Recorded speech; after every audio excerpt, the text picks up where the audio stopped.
Today we're going to fit the R6 gear indicator module so we can know what gear we're in when we're riding. Highly beneficial, I think you'd agree, especially when you're on the track.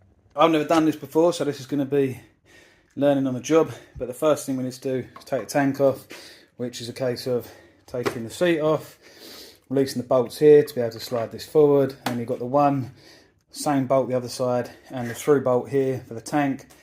I've got to take that bolt out as well. But for me, because I've got the stabiliser in the way, all I have to do is turn the wheel all the way to the right. It frees up enough space to get the bolt out and to slowly lift the tank out. And once the tank's out of the way, then you can get into the bits and pieces that we need to do to install this. Before I get started, something I want to recommend is have a bench or a stool or something to sit on next to your bike. It just makes all the difference. I love it. I've got 2 benches. You don't need 2. I don't need 2. I've just got 2. But it helps massively. I've got some instructions. 1 for the actual module and 2 of how to install it. Like I say, remove the seat and then we'll get into the speedometer piece and whatever next. Some good little hints and tips in here, to be fair. And the bit that I love the most, I love a sticker. We've got some stickers. So just so you know, when you lift up the seat bit at the back, the bolt is underneath, and I just leave them in there. You undo them and then take the seat out, and I just leave them in there, so they're now just in there. That's the seat. That's where they go. On the back of the seat, there's just those 2 bolts there. And then, if you saw my other video about the servicing, I've switched this bolt out. It was a screw bolt. I've switched it to a one that's not rounded off because I found one was rounded off last time. But anyway, just take off that one, and it's the same again. The other side, take that off, and then this panel just slides forward and out. So you take that little screw out. Nothing needs to be over tightened, guys. Don't over tighten them and screw them off. Then all you do is you literally just push it forward and it just slides off. It's got these little bits in the back, little like hook things. They just hook on there, there. There's a little one at the front, which is those 3. There, there, and there. It's done. Now it's time to take the tank off. You don't have to take it off, you just need to raise it up. So to raise it up, you've got this bolt here, which is on the same side, the other side as well, on the left-hand side, and you've got that bolt there. So you just take those 2 out, and then the tank just raises up. If you take out this bolt, there is a little washer thing there, so if it does fall out, it doesn't matter, because I've got a clean floor in here, so I can find it again. But just make sure, if it does drop out, you can pick it up, or take it out if you want. It should stay in there though, really. I think I found my speed sensor, which was, so I'm sitting on the left hand side of the bike at the moment. I'm reaching in, you've got like a cluster of wires down here. My speed sensor I think is that one, because it's the only one I can find that looks, oh, if I can get it focused. Why is it not focusing? That looks like the one that's in the manual. It doesn't really give you much instructions as to where this is found. It just says look for that. But I couldn't find it in the wiring diagram or the Haynes manual either. But I just had a look, rummage around, and that's the one I can find that looks the same. So I'm going to do the test like it says in the manual, which is basically turn on the engine, let the wheel spin, and see if it measures your speed.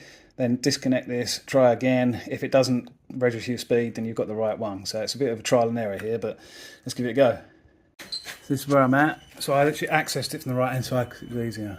But you got basically, this is what comes from Healtech, these wires here. So you just basically disconnecting those 2 that I showed a minute ago and plugging these in. And it's not connected up yet, so it should, if I start the engine, we're in neutral, make sure we're in neutral. Yeah, we're in neutral. Start up the engine. Put it in gear.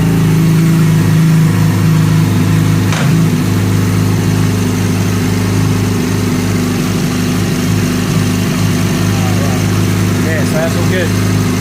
This is where you connect them up. So I've disconnected the existing one. I've just plugged in one of the Healtech wires at the moment. I've got the Healtech wires hanging out here. Let's do the old engine test to see if it is the right cables. So we don't want to see that move.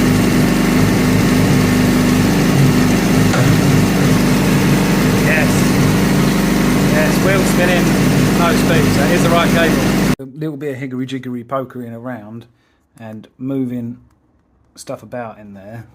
I think I've found this is the crankcase casing. Now all the wires are sort of put up on top of each other, but you can just sort of move them around, untangle them a little bit, and I think that's the one. I think. because it's got blue, grey one side, and it's got looks like I think that's the one. I have to open that up and check, but I think it's this one, and I think it's that one. I can't see what other one else it could be. Looking for one with 2 wires. I think it's that one, so I'm gonna go for this. Plug it in. Let's have a look at the instructions again. I think it's this one. It was actually a bit of a mission, but what I've done is I've stripped that back. So now I'm going to get the, oh, if it will focus, I'm going to get the little red connector. I'm going to slide that grey wire in there, like through and round and into that gap there. If it will focus, yeah. And then I'm going to get the Healtech green wire and slide that into that side there, and then you just press this with your fingers to begin with. So have a go at this. Go. So it looks like that. Cool. I've gone for that one because it's grey, like that side. The colours are different to both sides of the plug, but it's grey that side and light grey that side, but the other one is blue and black and light grey, so I've gone for that one. Let's hope it works. Now we've got to find an on live with that. So I'm going to try and find something for that to tap into. Right, it says in the instructions, find the brake one. So I've got to trace the wire back for the brake. You know, what sends the signal for the brake? Let's have a look. So I think it's that one, which comes round and up.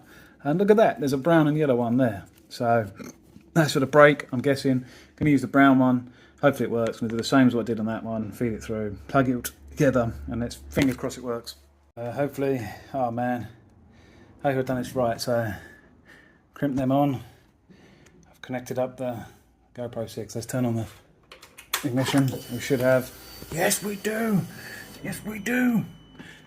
It's working, so that's sick. Right, now let's see if I can spin the wheel. Let's put that there for a minute, because apparently you spin the wheel and you should get some sort of indication. Oh, it's working.